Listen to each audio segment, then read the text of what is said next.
Hi, my name is Brooklyn, and we're going to talk about the video. It was a great video. Let me start that off. I loved seeing the different sides of everyone and how everyone were going to, do different things in their classroom. Everybody had a different way of going about it, whether it was a different grade or the same grade, or how they thought they needed to talk about, they really needed to harp on one thing, and the other person decided, well, I think I'm going to start here and wrap it around this. And they're like, that's a good idea too. So the video was great. I really loved it. I'm going to share it with some of my friends.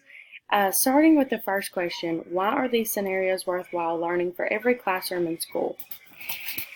The scenarios that they gave were off the wall. They could happen to anybody at any point, They talked about how if you want students to be successful and to be effective citizens in the community, the world, they have to know the law and the history and the culture, and they have to have critical thinking skills to be able to make it.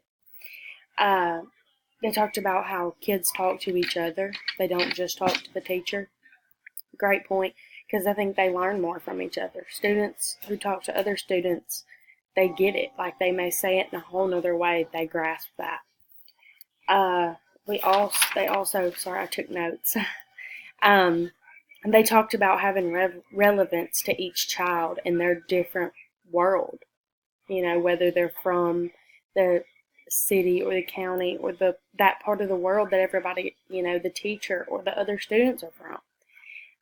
If you connect it and take it and apply it to their life, they'll talk about it. They'll either agree or disagree, and that brings up all different kind of conversation in your classroom. That's really awesome to have. Some schools they don't have that. They're all from the same place, doing the same thing, and they don't have that differentiation in the classroom.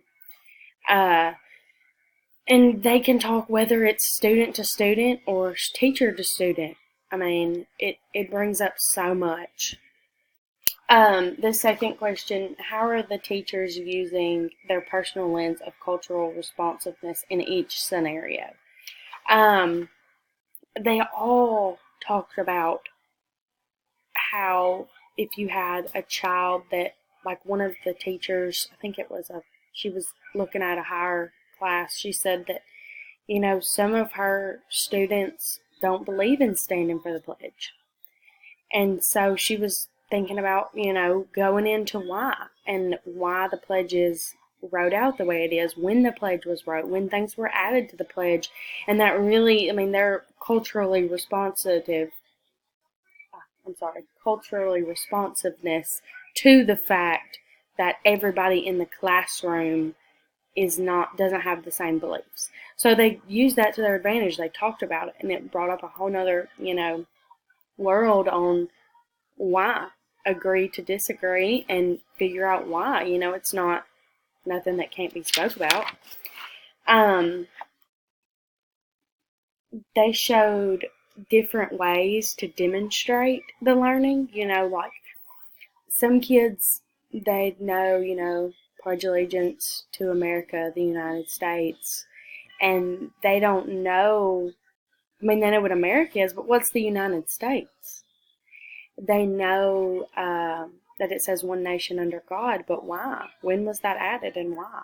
Why are there so many stripes on it? Why are there so many stars? You count the different ones, figure out why, and then they also talked about having them create their own flag of their classroom. What is important in their classroom that would mean the same importance as the flag does to America.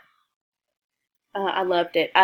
The rest of the video was great as well. I took notes from the other standpoints, but when they talked about the pledge, they all demonstrated and talked about different scenarios, and it was like the last 7 minutes of the video I got more from than the other 45 minutes. It was a great. They really showed out there. They talked about it all, and they really demonstrated how they were gonna, bring up relevance, and how, and like different, like for kindergarten it was easy. They talked about using another content for reading, and understanding the words to relate it to them. The big words in the pledge that, kinder and first really doesn't know what those words mean. They probably can barely say them. So, making those relevant, making them kid-friendly definitions that they can grasp and understand. It called on a lot of higher order thinking, which was a big deal. Throughout the whole video, it really talked about how you need that higher order thinking. Each video they showed had it. They were talked about the examples of the symbols and the amount of whether it's the stars or the stripes and why. Having them make their own classroom flag, I talked about that. I mean, it was great. They also talked about how you learn how to learn with higher order thinking. Like this one, I think it was the fourth video. I think it was a first grade classroom. He had them all designated things to look up. They all went together, and a lady spoke about how if they can find the information on this, then they can find the information on the rest. And they just grasp that one part in the lecture to understand and really know more about, and then they present it to the class and teach them basically. And if they can find that information, they can find the rest. So they're learning to learn. They're learning to understand, and they're learning to look up and, really be able to know the things. That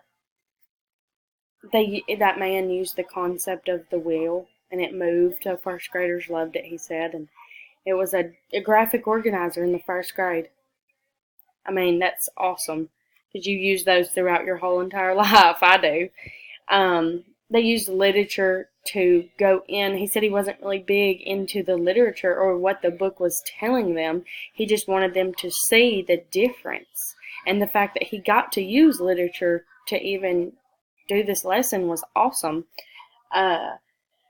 It gave them something to relate to. He said most of the kids were, their parents were farmers and they had farmland, and so they related to this particular part about, back in the day, they got around with the horse and carriage and all that, and nowadays we get around with a car. So they got that grasp, and that's what he wanted. They got to work on their art because they made the wheel, they decorated the wheel, very neat. And he said the biggest thing he wanted was for them to notice change, and that's what he wanted them to grasp from the lesson. Lots of higher order thinking. He had a whole chart out, and I mean that he would underlined the color of the way he wrote the word, and they knew which section they were going to do by what color their name was underlined and what was coming up and what their partner was going to be working on that would connect to theirs, and they would be able to collaborate it. Awesome. The third question, what does the video teach you about active learning? Give specific examples and explanations. Well, I talked about a lot of active learning then.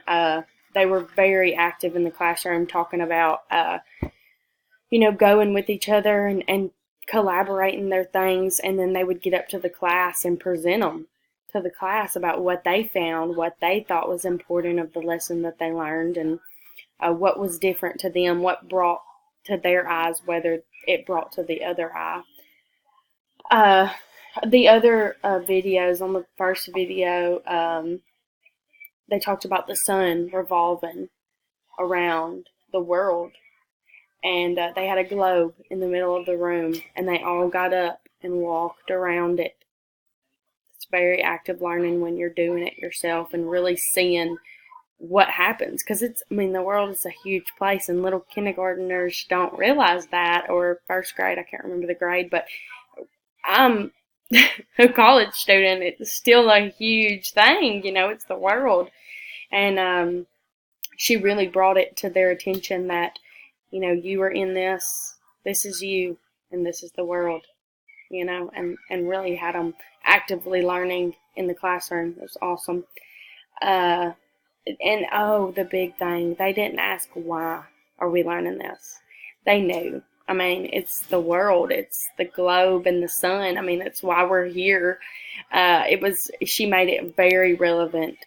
The whole information that she taught them and where she come from to get to that point in the lesson, they wouldn't have asked, why do we have to know this? Because they knew, and that was awesome. I really liked that concept because a lot of the things that, we're doing or anything you do throughout your day, like, why do I need this? Why do I need to do this? And it makes sense. I mean, this class, for example, I need to know this. I'm not asking why I'm doing this. I do this because I know I need to know this. And it helps me every day to know, and I see different things. It's opened my mind. And I love doing stuff like this, and it really gives me the light bulb. I go back on life and I'm like, oh my gosh, like, we did this, I love it. But anyway, the second video, they made it visual on the path of a bill. They did the, making a bill, a law, and they did the whole path on the board. She had it very visual. Asked for volunteers to read. That's active learning.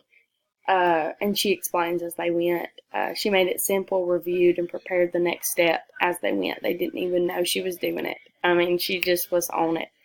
And that's how I wish to be. I pray every day that that's how I am. They had hands-on flip book, and they made the flip book with their information. A great way. They illustrated, which was a depth of knowledge. She asked for helpfulness from their neighbor. That was awesome. I really loved that she did that. The video was great. I hope I answered all those questions to my full ability. It was a lot. I took notes and scribbled chicken scratch on my paper, but I really got a lot. I'll keep these for forever. I'll laminate them tonight. These are awesome. But the main questions that stimulates thinking, I wanted to just include this, was essential questions, clarification questions, organizing or planning questions, probing questions, and divergent questions. And they all have different meanings, and I thought that video hit every single one of them. She really described, she was a great instructor. I got a lot from it, and I hope everybody else did.